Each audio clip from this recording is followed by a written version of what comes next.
देखिए, सबसे पहले तो मैं एक चीज़ कहना चाहता हूँ कि अब ये मुनव्वर राणा को शायर कह देना छोड़ देना चाहिए। और ये मसला हिंदू मुसलमान का नहीं है, ये मसला देश का है। यहाँ पर जिस तरह की उसकी बयानबाजी आती है, हर एक चीज़ में एंटी इंडिया। जो अफगानिस्तान में हो रहा है, वहाँ कोई हिंदुओं को मारा जा रहा है क्या? नहीं। हिंदुओं की महिलाओं के साथ बलात्कार हो रहा है क्या? नहीं। जो स्वतंत्र अफगानिस्तान के लोग हैं उनको मारा जा रहा है, उनकी महिलाओं के साथ बलात्कार किया जा रहा है। परसों कुछ एक 5 साल की बच्ची एक नीले कलर के टब में पड़ी हुई थी। क्या वो नहीं देखते ये मुनव्वर जैसे लोग या फिर उनकी जैसे और जितने भी लोग हैं? क्या इनको सिर्फ आतंकवाद नजर आता है? महिलाओं का कपड़ा पहनना जरूरी है, महिलाओं का नौकरी करना जरूरी है, महिलाओं का न्यूज रिपोर्टर बनना जरूरी है, और कोई महिला कैसे कपड़े पहनेगी ये एक आतंकवादी ग्रुप तय नहीं करेगा। सरकारें किसके लिए हैं? उसी जनता के लिए ना, जिनको मारा जा रहा है, जिनको पीटा जा रहा है, जिन महिलाओं का रेप किया जा रहा है। दुख तेरे हिंदुस्तान नीलामे दो दीवार, ये वो जगह है जहां पर महिलाओं को, हिंदू महिलाओं को 11वीं सदी में अफगानिस्तान के लोगों ने 2-2 दिनार में बेचा था। वो संसद हमने बना के दी जहां पर वो लोग बैठे हुए हैं, वो सड़कें हमारी हैं जिन पर तालिबान चल रहे हैं। तो स्वरा से इस सरकार को या इस देश की जनता को ज्ञान नहीं चाहिए। अगर इस देश में आतंक होता ना, तो जिस तरह से आप रोजाना सोशल मीडिया पर हिंदुओं के खिलाफ उल्टियां करती हैं ना, अब तक जेल में होती। आजाद नागरिक तो हैं और मेरे देश में लोकतंत्र तो है, बोलने की आजादी तो है, लेकिन इस लोकतंत्र को इस देश की कमजोरी मत समझिए। जो 70 साल में नहीं सुधरा वो कैसे सुधरेगा? एक मुनव्वर राणा जिसको इस देश ने इतना प्यार दिया, वो आज भी अफगानिस्तान में जो आतंकवादी हैं तालिबान, जो अच्छा मुसलमान है, जो लड़ नहीं रहा, जो पिट रहा है, जिसकी महिलाओं का रेप हो रहा है, उनको वो पसंद नहीं आ रहे हैं, उनको आतंकवादी पसंद आ रहे हैं। कैसी बेतुकी बात कर रहे हो? उनको पता है कि इस हवाई जहाज जब उड़ेगा तो आप मर जाओगे, लेकिन उन्होंने मौत पसंद करी, तालिबान का राज पसंद नहीं किया। 100 साल, 70 60 साल पुराने मुद्दे हैं, किसी सरकार में तो इतनी हिम्मत हुई नहीं। यही प्रधानमंत्री, यही गृह मंत्री, यही सब लोग मिलकर इसको कर सकते हैं। अगर इस देश में पॉपुलेशन कंट्रोल बिल नहीं आया तो इस देश को भगवान ही शायद बचा पाए। 30 साल बाद सिविल वॉर तय है। दोस्तों नमस्कार, आज हम बात करेंगे अफगानिस्तान और के ऊपर जो तालिबान ने कब्जा किया और उसके बाद जो तालिबान के प्रेमी हैं हिंदुस्तान के अंदर इतने देखने को मिल गए कि आप नंबर लगाएंगे तो इतने हो जाएंगे कि आप गिनती नहीं गिन पाओगे। सबसे बड़ी बात है कि जो बड़े शायर कहे जाते हैं मुनव्वर राणा, स्वरा भास्कर, फिर उसके बाद जो मुस्लिम पर्सनल लॉ बोर्ड के जो मौलाना हैं, वो आज इस विशेष चर्चा पे हमारे साथ शिवम जी हैं। शिवम सर, कैसे देखते हैं जो तालिबान अफगानिस्तान में इस तरह का आतंक फैला रहा है और भारत में उसकी प्रशंसा की जा रही है? देखिए, सबसे पहले तो मैं एक चीज़ कहना चाहता हूं कि अब ये मुनव्वर राणा को शायर कह देना छोड़ देना चाहिए।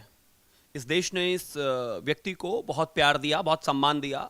माँ की कविताएं सुन सुन के मैं भी रोया, सब रोए, और पूरे देश ने इसको बहुत सम्मान दिया। कभी इसको उस जाति विशेष की नज़र से नहीं देखा। लेकिन हज़ारों किलोमीटर दूर बैठे हुए इसको अपने भाई नज़र आते हैं, क्योंकि वो इसकी कौम के हैं, और इसके बिल्कुल बराबर में बैठे हुए व्यक्ति इसको अपने भाई नज़र नहीं आते। ये अपने आप में बहुत ही शर्मनाक बात है। मैं उसके उम्र का बेहद सम्मान करता हूं, क्योंकि उस उम्र के हर एक व्यक्ति का सम्मान करता हूं, लेकिन माफ कीजिए, जब एक व्यक्ति को अपने आप के लिए सम्मान खुद ही कराना ना है तो मैं इसमें कुछ नहीं कर सकता। और ये मसला हिंदू मुसलमान का नहीं है, ये मसला देश का है। यहां पर जिस तरह की उसकी बयानबाजी आती है, हर एक चीज में एंटी इंडिया, हर एक चीज में एंटी इंडिया। आप मुझे एक चीज बताइए, जो अफगानिस्तान में हो रहा है, वहां कोई हिंदुओं को मारा जा रहा है क्या? नहीं। हिंदुओं की महिलाओं के साथ बलात्कार हो रहा है क्या? नहीं। मुसलमानों की जो महिलाएं हैं, जो अफगानिस्तान के लोग हैं, जो स्वतंत्र अफगानिस्तान के लोग हैं, उनको मारा जा रहा है, उनकी महिलाओं के साथ बलात्कार किया जा रहा है। परसों कुछ एक 5 साल की बच्ची एक नीले कलर के टब में पड़ी हुई थी। क्या वो नहीं देखते ये मुनव्वर जैसे लोग या फिर उनकी जैसे और जितने भी लोग हैं? क्या इनको सिर्फ आतंकवाद नजर आता है? प्रॉब्लम क्या है कि इनकी खून में, इनकी नस्ल में जो वो चीज घुस गई है ना, वो नफरत इतनी ज्यादा बढ़ गई है कि अब इनको लोकतांत्रिक देश समझ में ही नहीं आते। आप मुझे एक चीज बताइए, पूरा 130 करोड़ का हिंदुस्तान अफगानिस्तान के लिए बात कर रहा है। क्या इनके रिश्तेदार रहते हैं क्या वहां? नहीं रहते। क्या मुस्लिम रहते हैं जितने हैं, और जो हिंदू हैं उनकी तो बात ही नहीं कर रहे। ये तो ये कह रहा है कि लोकतांत्रिक नजरिए से जो सरकार वहां पर थी उसका होना जरूरी है, महिलाओं का एजुकेशन होना जरूरी है, महिलाओं का कपड़ा पहनना जरूरी है, महिलाओं का नौकरी करना जरूरी है, महिलाओं का न्यूज रिपोर्टर बनना जरूरी है, और कोई महिला कैसे कपड़े पहनेगी ये एक आतंकवादी ग्रुप तय नहीं करेगा। बस इसी बात को तो ये हिंदुस्तान कह रहा है ना, और इसी बात को ये सरकार कह रही है, और कमोबेश इसी बात को ये पूरी दुनिया कह रही है, अगर 2-3 मुल्कों को छोड़ दे तो। लेकिन इनको तो वो बर्दाश्त ही नहीं होता, क्योंकि आतंकवाद वाला खून है, दिमाग में शरिया है, दिमाग में जो वो निकल के नहीं दे रहा है। मतलब इनको लोकतांत्रिक सरकार चाहिए ही नहीं। मैं कहता हूं अगर तालिबान को भी वहां पर राज करना था, फॉर दैट मैटर, चुनाव कराते, चुनाव कराने के बाद प्रोसेस फेयर प्रक्रिया में उसके बाद जो भी जीतता वो वहां का सरकार होती। सरकारें किसके लिए हैं? उसी जनता के लिए ना, जिनको मारा जा रहा है, जिनको पीटा जा रहा है, जिन महिलाओं का रेप किया जा रहा है। यहां पर तुम किसी को एक को हाथ लगा दो, ये हिंदू टेरर, फलाना टेरर, डिमाका टेरर, पता नहीं क्या क्या कहना शुरू कर देते हैं। वहां पर कह रहे हैं कि उन्होंने बिल्कुल सही किया। समाजवादी का एक सांसद कह रहा है ये उनकी आजादी की लड़ाई थी, ये उनकी आजादी के लिए वो लोग लड़े। अरे कैसे बेशर्म इंसान हो गए हो आप? ये हिंदुस्तान की आजादी से कंपेयर कर रहे हो? भगत सिंह, राजगुरु, सुखदेव, क्या इन लोगों ने महिलाओं की बोलियां लगाई हैं क्या? किसी महिला को मारा है क्या? पीटा है क्या? किसी महिला के कपड़े फाड़े हैं क्या? किसी का बलात्कार किया है क्या? किसको खरीदा है क्या? किसी को गुलाम बनाया है क्या? इस तरह की मानसिकता होनी नहीं चाहिए इस देश में। यह बहुत खतरनाक है। और जब एक चुने हुए सांसद से इस तरह की भाषा आती है तो आप यकीन मानिए शफीकुर रहमान जैसे व्यक्ति को तो संसद में घुसने नहीं दिया जाना चाहिए। मेरे देश की लड़ाई में हिंदू भी था, मुसलमान भी था, सिख भी था, ईसाई भी था, सब थे। क्या किसी ने किसी धर्म विशेष की महिलाओं को या महिलाओं को इवन टारगेट किया? नहीं किया ना। तो तुम कैसे इन तालिबानियों से, राक्षसों से, इस देश के लोकतंत्र के, इस देश की आजादी के जो हीरो हैं उनको कंपेयर कर रहे हो? आप मुझे एक चीज बताइए, शांति प्रिय तरीके से अफगानिस्तान में एक मुसलमान रह रहा है, इनको पसंद नहीं है, एक महिला की तस्वीरें वहां दीवार पर लगी हुई हैं, वो इनको दर्द दे रही है तालिबानियों को और जो ये हिंदुस्तान में लोग बोल रहे हैं। लेकिन हेरात जैसे शहर में ये कह दिया गया कि 15 से 45 साल की उम्र की महिलाओं के बीच की जो महिलाएं हैं उनको गाड़ी में बिठा दीजिए, ये इनको नजर नहीं आता। मैं बड़ी शालीनता और सम्मान के साथ कहना चाहता हूं कि जिसको तालिबान से इतना प्यार है वो करीब अपने पूरे परिवार को लेकर 10 दिन जाकर वहां फैमिली ट्रिप पे चला जाए। औकात समझ में आ जाएगी। इस देश में हैं तभी बैठकर, चाहे टीवी हो, चाहे सोशल मीडिया हो, चाहे न्यूज चैनल हो, इतनी बकवास आप कर देते हैं ना, वहां जाकर देखिए अकल ठिकाने आ जाएगी आप। सबसे बड़ा सवाल है कि स्वरा भास्कर है, उसको तालिबानों में प्रेम नजर आता है, हिंदू आतंकवादी दिखते हैं, और शफीकुर रहमान है, वो सेनानियों से कंपैरिजन करने के बाद अगर पुलिस, योगी की पुलिस अगर एफआईआर कर देती तो फिर कहते हैं कि मेरे बयान को तोड़ मरोड़ के पेश किया जा रहा है। दुख तरे हिंदुस्तान नीलामे दो दीवार, ये वो जगह है जहां पर महिलाओं को, हिंदू महिलाओं को 11वीं सदी में अफगानिस्तान के लोगों ने 2-2 दिनार में बेचा था। वैशी दरिंदे वहां पर थे, बोली लगाने वाले, और क्या सिचुएशन रही होगी आप इसको समझ नहीं सकते। मैं स्वरा जैसी एक महिला को, जो महिला है मैं उनका सम्मान करता हूं, लेकिन उस जैसी महिला को इतिहास समझ में आए या हम उसको समझाएं उसकी आवश्यकता नहीं है। मुझे तो समझ में नहीं आता इनकी बुद्धि मतलब इस्लामिस्ट होते होते इतनी खतरनाक स्तर पर कैसे पहुंच गई। आप मुझे एक चीज बताइए, हिंदू जो यहां बात कर रहे हैं या ये जो देश बात कर रहा है, क्या किसी अपने की बात कर रहे हैं क्या? नहीं ना। अफगानिस्तान वो मुल्क है जिसने 11वीं-12वीं सदी तक हम पर बेहद अत्याचार किए हैं। हम फिर भी ये मानते हुए कि वो हमारे भाई हैं उनकी बात कर रहे हैं। इस देश की सरकार के वहां 100 से ज्यादा प्रोजेक्ट्स चल रहे हैं, वो संसद हमने बना के दी है जहां पर वो लोग बैठे हुए हैं, वो सड़कें हमारी हैं जिन पर तालिबान चल रहे हैं। तो स्वरा से इस सरकार को या इस देश की जनता को ज्ञान नहीं चाहिए। और बड़ी आसान बात है, अगर इस देश में आतंक होता ना तो जिस तरह से आप रोजाना सोशल मीडिया पर हिंदुओं के खिलाफ उल्टियां करती हैं ना, अब तक जेल में होती।